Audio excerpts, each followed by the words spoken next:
Are you ready? Pues si queréis tomar asiento, le doy el micro. Bueno, pues seguimos con el siguiente debate con Romina Moyá, gerente de parques industriales o áreas industriales, parques industriales mejor, y con Manuel Suárez, CEO de Tirisaí, uno de los coorganizadores del Foro WLC Tech, que bueno, van a hablarnos de soluciones tecnológicas, ¿no?, para todo el proyecto de parques industriales y demás que se está trabajando actualmente. Así que os dejo con dos grandes expertos del tema para que nos ilustren un poco sobre por dónde tenemos que ir en este tema. Gracias, Javi. Como estaba comentando Javier Mateo, Romina, dentro del marco de la gerencia de parques industriales, está ahora fraguando un proyecto muy interesante sobre, digamos, parques industriales inteligentes. Cómo, digamos, aplicar todas estas tecnologías de las que se están tratando hoy, que se están implantando en diferentes sectores industriales, cómo centrarlas a la gestión íntegra de un parque industrial, que de alguna forma se asemeja a un poco a las Smart Cities, ¿no? O sea, ¿tiene algún tipo de similitud? Bueno, con ciertas particularidades. La verdad es que yo llevo 7 años gestionando áreas industriales y al principio cuando me llamaron y me dijeron que buscaban una gerencia de área industrial, yo dije, ¿eso qué es? Así que ya estando dentro, pues sí, es muy parecido a una ciudad, lo único que ciertas particularidades. En las ciudades hay viviendas y dentro vive una familia, y aquí lo que tenemos son empresas que en una nave dentro pueden haber 1000 personas, que pasa en Almusafes, por ejemplo. Entonces sería trasladar lo de las Smart City a los polígonos, y al final puede ser igual o más gente que en una ciudad, que es lo que pasa en Almusafes. Claro, porque en Almusafes hay un número de habitantes en lo que es el pueblo, pero tú luego en el parque tienes bastante más, de hecho, ¿no? Sí, el pueblo tiene 8.500 habitantes y es una ciudad, bueno, es un pueblo, es casi ciudad por lo que representa. Y en el polígono hay 10.000 trabajadores solo en el polígono. Luego está Ford, que son unos 8.000. Entonces, realmente son 18.000 trabajadores que van a un pueblo pequeño que lo convierten en ciudad todos los días a trabajar. Qué barbaridad. Bueno, está Ford, lo sabéis, claro. Entonces, cuando estamos hablando de parques inteligentes, hay mucha gente que no lo llegará a entender. Parques industriales inteligentes. ¿A qué te refieres exactamente con la con gente me dice, si no sabemos lo que es una persona inteligente, ¿qué vamos a hacer un polígono inteligente? Bueno, pues la palabra inteligente trata de que con los datos que se tienen y los recursos que se tienen, tomar las mejores decisiones, ¿vale? En todos los aspectos. Igual en la vida personal, una persona inteligente, ¿no?, la persona que aprovecha sus recursos, evita los riesgos, pues es lo mismo, pero en un área industrial en la cual entran camiones todos los días, hay unas necesidades de producción que generan una riqueza, porque esto es importante. Los polígonos industriales suponen el 50% del PIB nacional. Entonces, siempre han sido un poco pues el último barrio de las ciudades. No es el caso de Almusafes, la verdad, porque es verdad que el ayuntamiento apoya mucho, como es lógico, por lo que supone la industria para la población, pero en general en España los parques y polígonos industriales en general están un poquito abandonados. Entonces, no tiene sentido. Tanta gente trabajando, generando tanto empleo y tanta riqueza, pues para mí es lógico que vayamos a esa profesionalización y aprovechar las nuevas tecnologías para el bien común.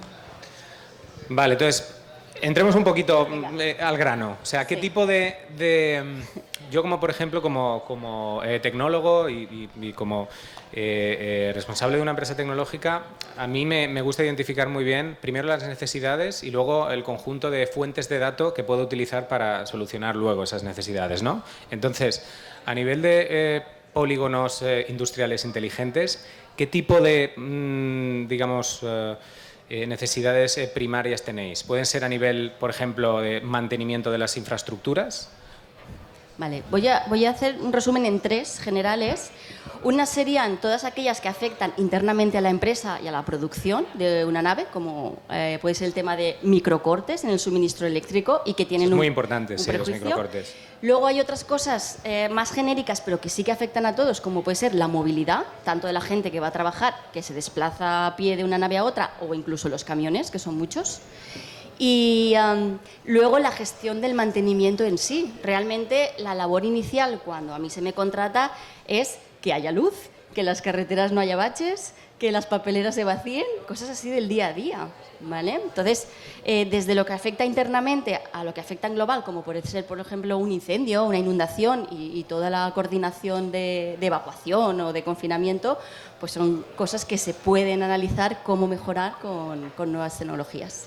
Claro, y respecto a, por ejemplo, el tema de los microcortes, es que es algo que a mí me ha tocado muy de cerca, porque recuerdo, ahora me vienen a la cabeza varios casos de estar yo trabajando, implantando diferentes sistemas de optimización en varias factorías, en diferentes polígonos industriales, y de repente que se pare toda la producción, tener que rearmar toda la producción, drenar varios sistemas, quitar piezas malas, volver a armar todas las líneas de producción, y eso son pérdidas enormes de dinero, de tiempo, de producción. Sí, nosotros llevamos ya varios años. Yo me incorporé en 2013, me acuerdo de la primera comisión en 2015, las empresas muy preocupadas por estos microcortes que suponen unos costes y unas pérdidas a su producción bastante elevadas. Entonces, el problema de esto, y por eso te preguntaría qué podemos hacer, es que tenemos la información cuando ya se ha producido el microcorte y ya no se puede hacer nada. Y con la particularidad que tú te vas a Iberdrola y lo niega.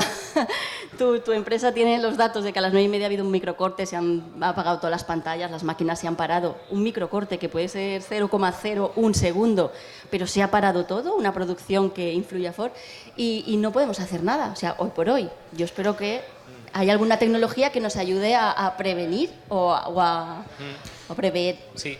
En un primer momento tendríamos que ver, no se está guardando un histórico de los microcortes que han habido, ¿no? A nivel de, digamos, de una gestión... En común no, pero las empresas más potentes y con más producción y con más maquinaria a nivel individual sí, que inicialmente sí que se podrían recopilar esos datos. Claro, habría que recuperar esos datos de cada uno de los players, de los agentes de cada factoría, ponerlos en común, sincronizar un poco los tiempos y poder recopilar un histórico que luego poder almacenar sobre los nuevos microcortes que vayan generando. De esa forma generamos un histórico de las incidencias que han pasado.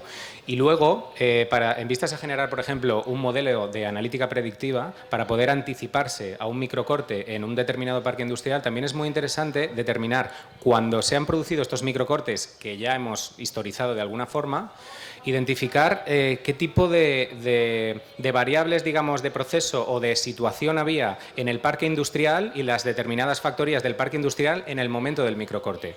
Hablo de consumos, de asistencia de camiones, de funcionamiento de las factorías, etcétera, etcétera, ¿no? Claro, respecto a obtener esos datos, me imagino que no será trivial porque cada factoría es como una pequeña república, ¿no? Sí, pero sí que es verdad que no serían todas las factorías, sino las que realmente tienen un proceso productivo con mucho consumo, porque también hay mucha logística y mucho retrabajo que nos supone. Entonces, yo no lo veo tan difícil porque a lo mejor estamos hablando de 10, 12 empresas más importantes, estamos hablando de 9 líneas de suministro, pero sí que lo veo viable.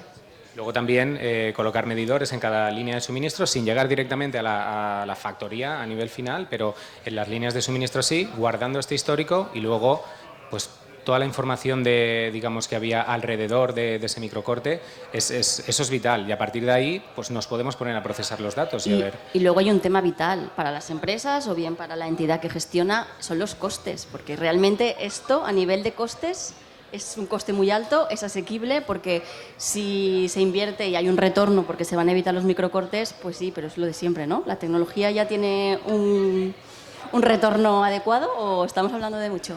Lo bueno de esto es que a nivel, por ejemplo, de sensórica, la sensórica ha ido avanzando tanto que ahora los sensores que antes eran muy costosos o muy difíciles de integrar, ahora se han hecho mucho más fáciles de integrar y la propia electrónica del encapsulado de los sensores es mucho más barata, ¿no? Entonces, de hecho, nosotros nos encontramos en varios proyectos de aplicación de sensores de bajo coste para la identificación de determinados defectos, con lo cual ahí podemos ahorrar mucho en todo lo que es la sensórica y luego, a partir de ahí, guardar un histórico de las incidencias que ha habido de microcortes y luego registrar la información alrededor no es un proyecto muy costoso, ¿vale?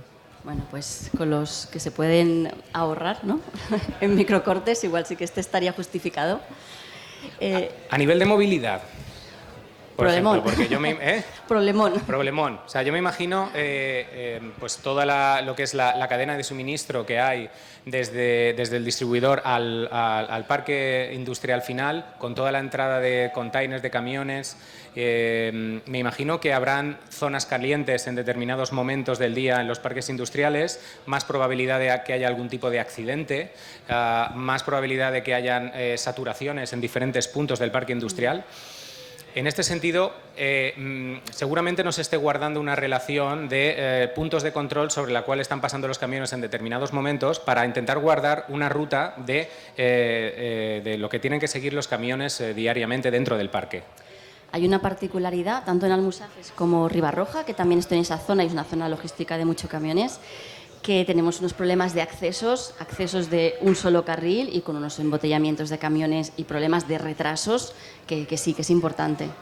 En Almusafes tenemos la particularidad que tenemos un conveyor, que es un túnel que va de las empresas a Ford, y se estima que al día evitamos 500 camiones circulando por el conveyor, pero eso no significa que pueda haber, no sé si 500 más o 1000 más, pero sí, el tema de los camiones en ciertos momentos es complicado. Importante, sí. Se me ocurre ahora, por ejemplo, la inclusión de etiquetas tipo RFID en la entrada de los camiones al parque, que luego pasen por determinados puntos de control en el parque y se lleve un control del punto en el que se encuentran los camiones, y luego si además queremos traquear en tiempo real, pues ya podemos poner algún tipo de dispositivo a nivel de estándares IoT que fuera traqueando en tiempo real cada uno de los movimientos, y a partir de ahí ir guardando un histórico de las rutas, incluso poner un cuadro de mandos y poder de alguna forma predecir cuándo se va a ocasionar algún tipo de incidencia o saturación. Bueno, hay una pequeña problemática y es que a veces no sabes de dónde viene el camión. Entonces, si ¿De dónde viene? ¿De la procedencia antes de entrar? Claro, sí. A veces viene de cualquier parte de Europa, entonces, bueno, tenerlos a todos controlados igual es difícil, habría que ver una alternativa. Dentro del proyecto de modelo de gestión de polígono inteligente se implantó un caso de uso y fue para la movilidad, pero de coches, porque la misma problemática que podemos tener con los camiones los tenemos con el coche. Y allí se midió con sensores según los móviles que entraban al parque para ver las horas de más carga de población, ¿no? de personas entrando y de salida para tomar decisiones. Y si a la gente se le puede avisar por dónde puede acceder al polígono, que va a costarle menos, pues igual que te avisan las plazas de aparcamiento que hay, ¿no? Que eso también estaría muy bien, que es otra problemática del polígono, las plazas de aparcamiento.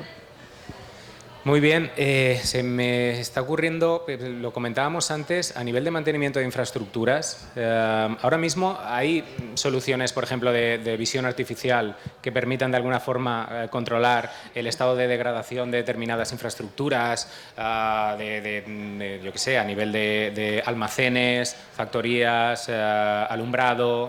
Ahora lo más eficiente es el WhatsApp. Una foto y una ubicación. Esa es la máxima tecnología para la gestión del mantenimiento. Y es un problemón. Eso hay que cambiarlo ya, Romina, eso no puede ser. Es un problemón, la verdad, porque sí que es verdad que en un polígono de 1,5 millones de metros cuadrados hay muchos activos y muchas cosas que se degradan y que supone un problema. Pues desde lo típico de una trapa que se queda agujero y alguien se rompe la pierna, porque pasa, a pues los temas de papeleras, de iluminación y todo. Y hoy por hoy, pues eso, industria 4.0, pero en la gestión pero estamos en el... Indoor, pero no outdoor, exacto, ¿no? Exacto. Pues nada, eso tenemos que cambiarlo ya un poco entre todos los agentes, ¿no? Pues nada, no sé cómo vamos de tiempo. Quedan 19. Vale. A nivel siguiendo con el mantenimiento de las infraestructuras, a nivel de qué tipo de infraestructuras o qué tipo de elementos es interesante para vosotros, digamos, conservar.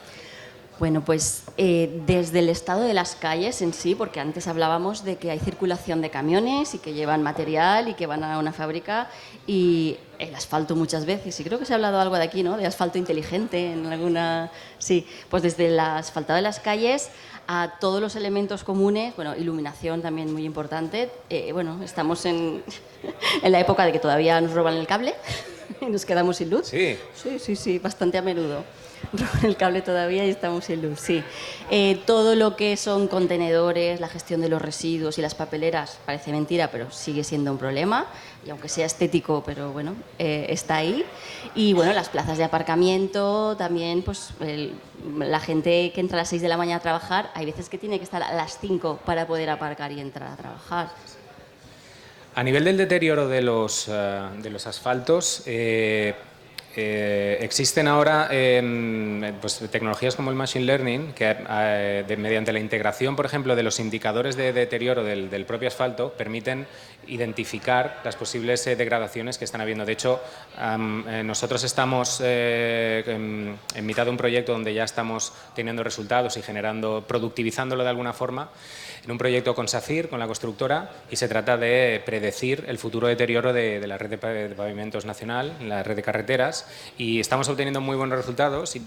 Hay que integrar básicamente todo el bloque de datos de indicadores de deterioro que son a nivel de fisuración, rugosidad, índice de deslizamiento y demás. Integrando esas fuentes de datos y un poco índices de tráfico y climatológicos, es posible llegar a estimar el deterioro que va a haber del asfalto y luego los planes de mantenimiento que tienes que ejecutar para conservarlos, ¿no? Bueno, pues para llegar ahí y a muchas más cosas, igual me voy al principio. La problemática que tenemos en las áreas industriales es que no tenemos datos concretos. En nuestro caso sí, porque somos una asociación que representa casi el 100% y por interés, pero así como en una población normalmente sí que los ayuntamientos tienen geolocalizados sus activos y tienen muy claro quién está dentro de cada casa, ¿no? Porque hay un censo, eso no pasa en los polígonos. Entonces, tendríamos que empezar por ahí, pues con un software básico inicialmente de gestión, pero luego un análisis de los datos para realmente saber en qué cosas tenemos que priorizar o preocuparnos. Sí, o sea, sí. A veces, bueno, empezamos la casa un poco por el tejado, porque esa es la diferencia. Ahora hay una nueva figura, entidades de gestión y modernización, que veníamos hablándolo, y ojalá se pueda llevar una gestión de datos y de información como en una ciudad, porque hemos dicho, es igual de importante o más, y no se sabe. Y luego, pues en caso de una emergencia, pues es importante saber que dentro de esta nave hay pues 700 personas, incluso muchas con movilidad reducida, porque tenemos muchos centros especiales de empleo. Entonces, hay muchas cosas que hacer de base para luego desarrollar, pero yo confío que en los próximos años podamos hablar de una realidad de polígono inteligente. Seguro. Oye, y a nivel de seguridad, de incidentes, accidentes, catástrofes que puedan ocurrir, incendios y demás en un polígono industrial que se dan, desgraciadamente, más de vez en cuando de lo que debería, ¿hay algún tipo de iniciativa al respecto para poder de alguna forma anticiparse a determinados incidentes? Pues la verdad es que las iniciativas que ahora hay y que hemos desarrollado como un plan de autoprotección y se está desarrollando ahora mismo el plan de emergencia no son proactivas, son reactivas, son si hay una catástrofe, si hay una inundación o si hay un incendio, como ha pasado en otras áreas industriales, es para después, para prevenir. Hoy por hoy no. Y bueno, es una problemática también. Si paramos fornos, matan. ¿No? Sí. ¿Qué tipo de accidentes suelen ser los más digamos, los que más ocurren? ¿Inundaciones, incendios? Pues nuestra zona, yo llevo 7 años y inundaciones graves no, pero sin embargo sí que es una zona inundable, esta mañana mismo lo hablábamos, y viene un futuro de cambio climatológico preocupante. Entonces es algo que se va a tener en cuenta porque sí que las inundaciones, mira, sin ir más lejos, hace un año, el 18 de octubre, se paralizó la actividad de FOR una noche por unas fuertes lluvias, que fue el día que se paró la pista de Silla. ¿Vale? Entonces ya no es solo Almusafe, sino la zona alrededor de la Albufera es una zona inundable y que tiene una repercusión económica cuando pasan estas cosas, como ha pasado recientemente en la Vega Baja, que no está de más esa previsión. Claro, o sea, es una zona que tiene más probabilidad de inundarse que otras por las condiciones de producción. Con lo cual, claro, se podría hacer una previsión en función de la situación climatológica y también del estado del parque para intentar adelantarse, ¿no?, a este tipo de situaciones. Se han hecho las acciones preventivas que desde el ayuntamiento han estimado, como es un tema del barranco, que hoy me ha hecho mucha gracia, justamente hemos hablado hoy de eso, que está previsto que de aquí a 500 años el barranco va a ser capaz de absorber el agua que caiga. Yo, bueno, pues no lo veremos, pero por ese lado. Pero aunque no sea una inundación catastrófica que llegue al segundo piso, sí que solo con 1 metro, 1,5 metros creo que se puede cargar una empresa, ¿no? Aquí hay empresarios, ¿no? Y maquinaria y eso. Entonces, me preocupa solo ya los 60 centímetros de agua y no hay nada que mida ese riesgo y cómo evitarlo o cómo solucionarlo con urgencia. Y luego también a nivel de la movilidad interna del propio parque, no sé si por toda digamos, la saturación de la entrada y salida de camiones, las zonas calientes que se pueden generar, se puede generar alguna situación de falta de seguridad o algún problema y que podamos de alguna forma adelantarnos a eso, porque ya que tenemos el control a la entrada, podemos poner más puntos de control en el propio parque. Pues la verdad es que en caso de una emergencia grave en ciertos puntos del polígono, la única salida en los 2 polígonos alrededor de Ford es por caminos rurales. Sí, así de curioso.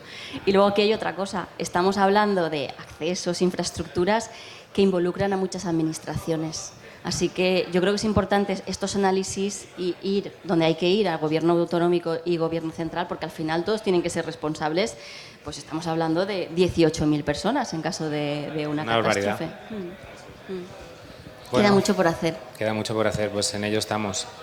Pues nada, seguiremos hablando de esto y lo importante, como dices tú, es que empecemos a identificar las necesidades y luego cómo abordarlas y luego también trabajar en lo que es la gestión del cambio, ¿no? Que muchas veces la gente se resiste mucho al cambio tecnológico, a la implantación de las nuevas tecnologías por el desconocimiento y hay que hacer una labor también de aprendizaje, ¿no? Lo que se dice lo de la evangelización de las tecnologías habilitadoras, que tú también lo has oído mucho, Javi, pues realmente es una realidad. En el sector industrial hay gente que está chapado a la antigua y lo que es el cambio tecnológico le está costando mucho. También hay miedo a quedarse sin trabajo, por ejemplo, eso es un miedo muy, muy común, pero yo creo que lo importante que hay que hacer, en primer lugar, es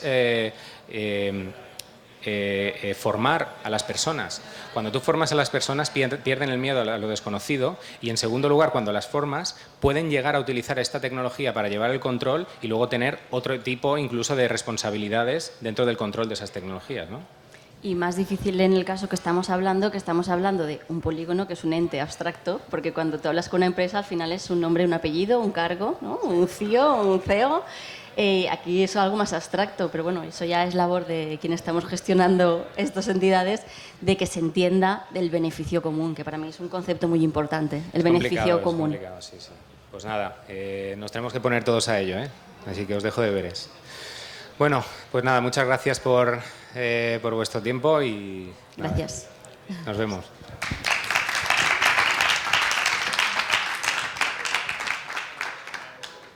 Empezamos a hacer work cuando acaben ellos, ¿no? Porque...